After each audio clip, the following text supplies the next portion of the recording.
Back to my YouTube channel learning student. तो आज हम लेके आए हैं आप लोगों के लिए जो है कि क्वेश्चन पेपर 2024 का किस तरह से आप अपने एग्जाम में सॉल्व करेंगे। ठीक है, सॉल्व करने के आइडियाज़ क्या हैं, किस प्रकार आप हेडिंग डाल के सॉल्व करेंगे कि जिस हेडिंग से जो है कि आपका जो एग्जामिनर और कॉपी चेक करने वाला वो अट्रैक्ट होके आपको नंबर दे दे, आपके हेडिंग से आपके लिखावट से अट्रैक्ट होके जो है कि आपको फुल मार्क्स दे। ठीक है, तो चलिए हम देखते हैं। देखिए, सबसे पहले हमारा क्या है, लिखित में जो है कि खंड ब वर्णात्मक प्रश्न। ठीक है, तो ऐसे आप हेडिंग डालेंगे खंड ब वर्णात्मक प्रश्न। ठीक है, उसके बाद प्रश्न संख्या 1 लिखेंगे। देखिए हमने लिखा है प्रश्न संख्या 1। बिल्कुल इसी प्रकार से आपको हेडिंग देना है, हेडिंग पेन से।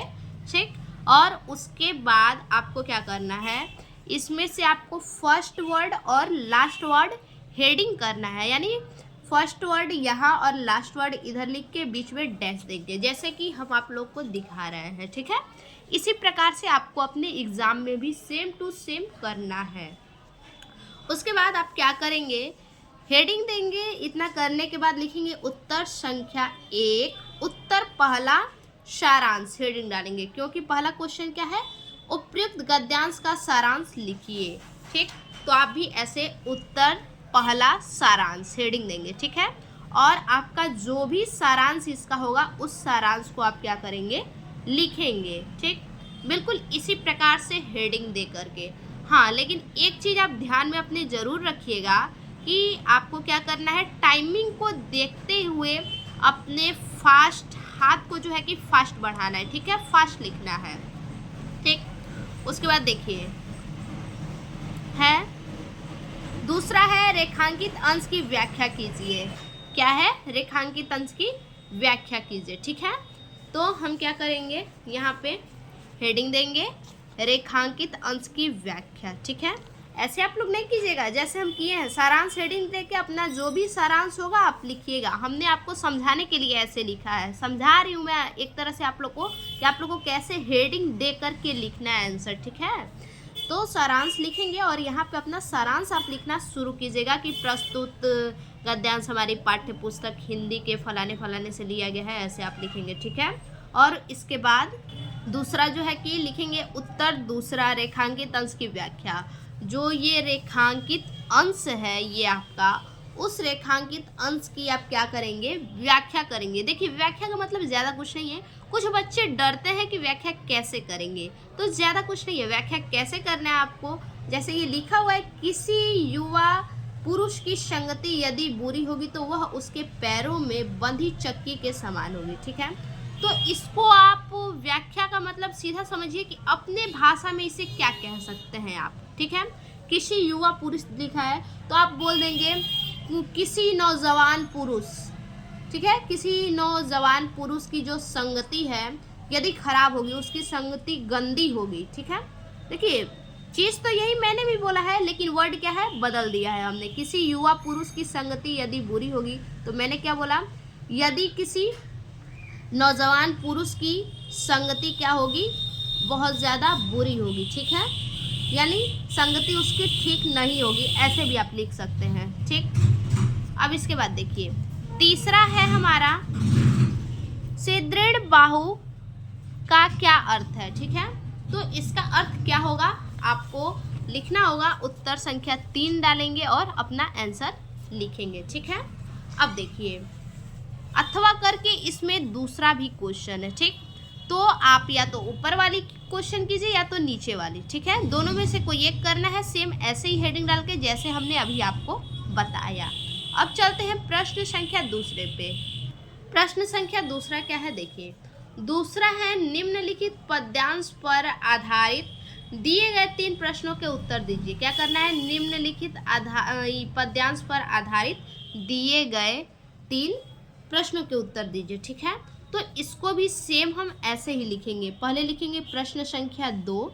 ठीक, पहला वर्ड और आखिरी का ये जो वर्ड है, यहाँ दोनों को साइड साइड लिख के बीच में क्या करेंगे, हम अंडरलाइन यानी डैश डैश दे देंगे ऐसे। ठीक है, किस प्रकार से, देखिए कैसे देंगे, इस प्रकार से देख। ठीक, इस प्रकार से हम क्या करेंगे, बिल्कुल बीच में डॉटेड कर देंगे और डॉटेड करने के बाद देखिए पहला क्वेश्चन क्या है हमारा, पहला क्वेश्चन है उपयुक्त पद्यांश का संदर्भ लिखिए। इसका हमें क्या करना है, संदर्भ लिखना है।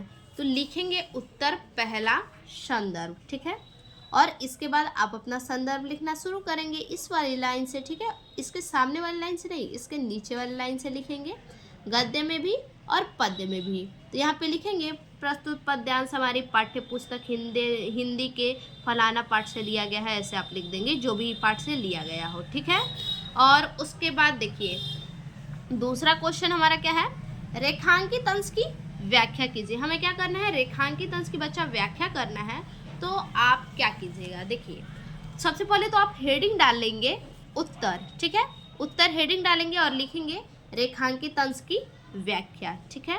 रेखांकित अंश की व्याख्या लिख करके इसको भी क्या करना है, सेम उसी तरह से जैसे अभी हमने आपको गद्य में बताया कि ये जो रेखांकित अंश है उसका क्या करना है, हमें व्याख्या करना है, अपने भाषा में लिखना है, ठीक है।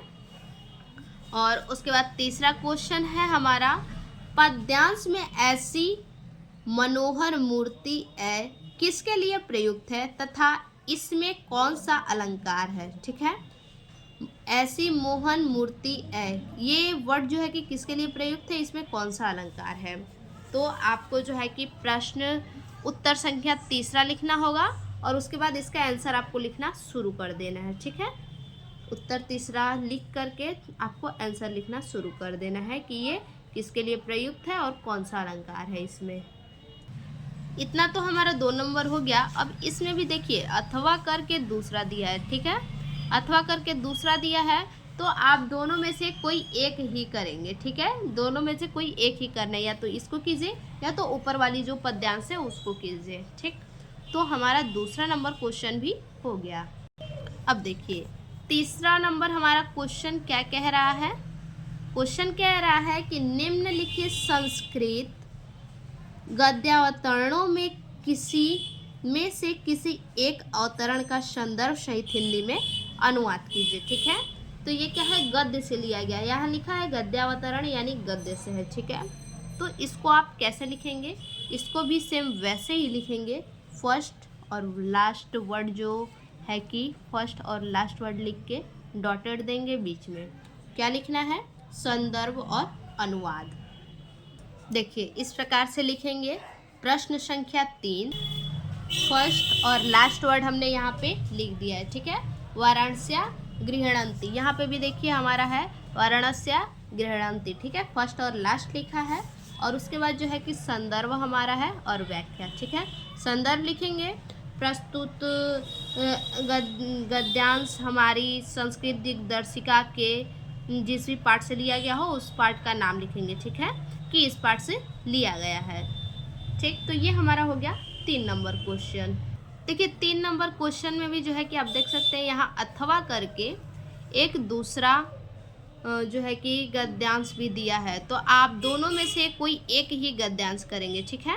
इन दोनों में से कोई एक ही गद्यांश आपको करना होगा। उसके बाद 4 नंबर हमारा क्वेश्चन है, देखिए 4 नंबर क्वेश्चन है हमारा, दिए गए संस्कृत पद्यांशों में से किसी एक का संदर्भ सहित हिंदी में अनुवाद कीजिए। यानी सेम तीसरे क्वेश्चन की तरह ये हमारा चौथा भी है, ठीक है। इसको भी पहला वर्ड और लास्ट वर्ड हम क्या करेंगे, कॉपी पे लिख के डॉटेड कर लेंगे बीच में और उसके बाद हेडिंग देंगे संदर्भ। संदर्भ लिखेंगे कि प्रस्तुत पद्यांश हमारी पाठ्य पुस्तक संस्कृत दिग्दर्शिका के, ऐसे ही हम लिख लेंगे, ठीक है। जो भी आपके संस्कृत से होगा कि संस्कृत से इस चैप्टर से लिए गए हैं, फलाने चैप्टर से, जो भी आपका चैप्टर है आप चैप्टर का नाम लिख लेंगे, ठीक है। और उसके बाद हेडिंग देंगे अनुवाद। देखिए यहाँ पे प्रश्न संख्या 4, यहाँ पे दोनों साइड हम फर्स्ट और लास्ट वर्ड लिख लिए और बीच में डॉटेड। उसके बाद संदर्भ हेडिंग देंगे और संदर्भ अपना आप लिख लीजिएगा। व्याख्या हेडिंग देके उसके बाद व्याख्या उसका करना हम शुरू करेंगे। उसके बाद देखिए अथवा करके इसमें जो है कि एक और क्वेश्चन दिया गया है। देखिए यहाँ पे एक क्वेश्चन है तो कोई एक ही करना है इनमें से भी। उसके बाद 5 नंबर क्वेश्चन है जो हमारा क्या है, 5 नंबर क्वेश्चन है कि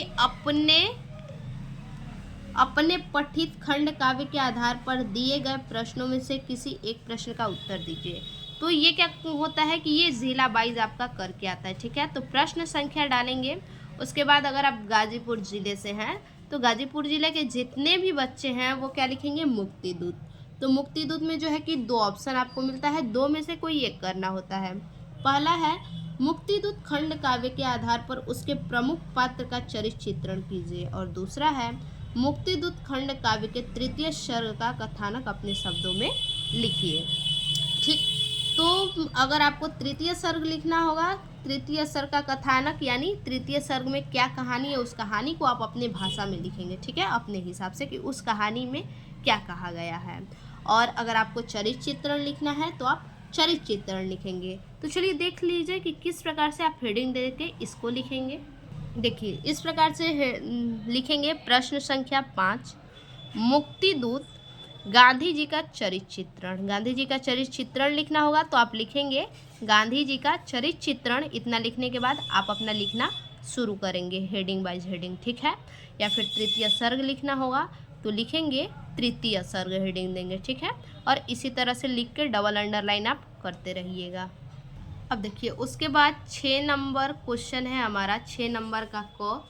दिए गए लेखकों में से किसी एक लेखक का जीवन परिचय देते हुए उनकी एक प्रमुख रचना का उल्लेख कीजिए, ठीक है।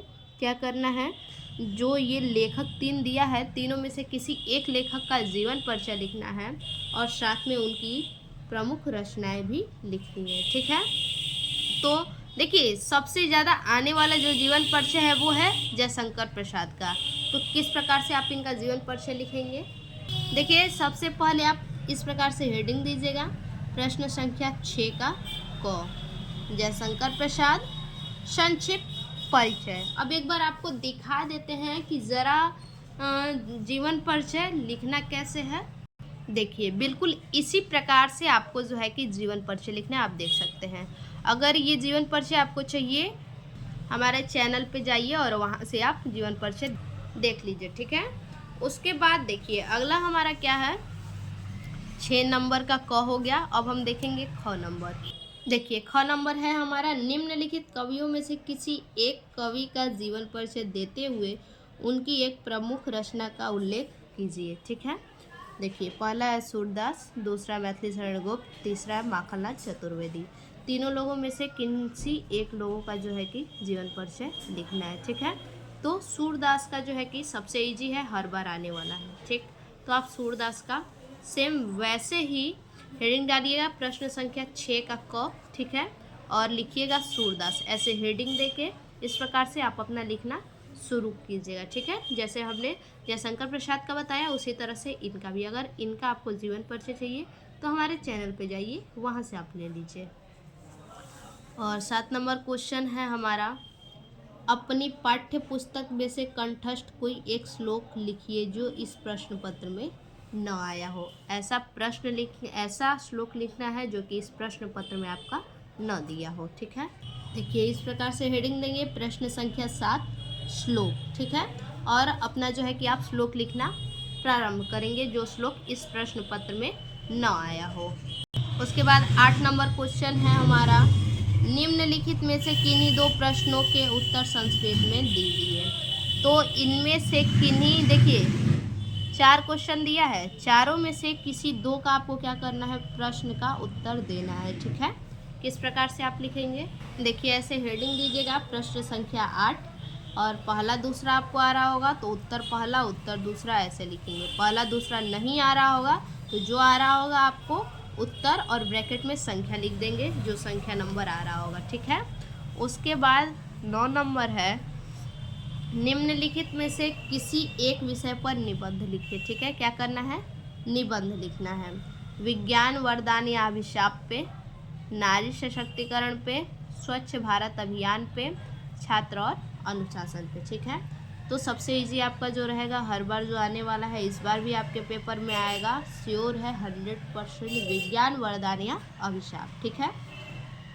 तो आप इस प्रकार से हेडिंग देंगे, प्रश्न संख्या 9 निबंध विज्ञान वरदान या अभिशाप, ठीक। इस प्रकार से निबंध देंगे। उसके बाद आप अपना जो है कि यहाँ पे सबसे पहले आप लिख लेंगे रूपरेखा। रूपरेखा में जो भी होगा, प्रस्तावना, वरदान के, अरे विज्ञान के वरदान, विज्ञान का अर्थ, विज्ञान के अभिशाप, ठीक है, ये सब आपको रूपरेखा के अंदर हेडिंग करके लिखना होगा। और लास्ट में देखिए, और तो और जो है कि निबंध में सबसे फर्स्ट में जो है कि प्रस्तावना और लास्ट में उपसंहार बहुत ही ज़्यादा महत्वपूर्ण होता है, तो इसको आप बिल्कुल भी नहीं भूलिएगा, ठीक है। तो ये सब जो है कि आपके उस हेडिंग में आएगा, ठीक। अब देखिए अगला क्वेश्चन हमारा क्या है, 10 नंबर। देखिए 10 नंबर क्वेश्चन है हमारा, अपने जन्मदिन पर मित्र द्वारा भेजे गए उपहार के लिए मित्र को धन्यवाद पत्र लिखिए, ठीक। अथवा राज्य परिवहन नियम के मुख्य प्रबंधक को बस चालक के अप्रशंसनीय व्यवहार का उल्लेख करते हुए शिकायती पत्र लिखिए, ठीक है। दोनों में से कोई एक करना है, तो दोनों में से आप कोई एक ही कीजिएगा। कैसे लिखेंगे, तो इस प्रकार से आप हेडिंग देंगे, प्रश्न संख्या 10 पत्र, ठीक है। इस प्रकार से हेडिंग दे के आप जो है कि पत्र लिखना अपना शुरू करेंगे। तो ये जो है हमने पेपर पूरा आप लोगों को बता दिया कि किस प्रकार से पेपर सॉल्व करेंगे। फिर से मिलते हैं ऐसे एक और नए वीडियो में, तब तक के लिए धन्यवाद।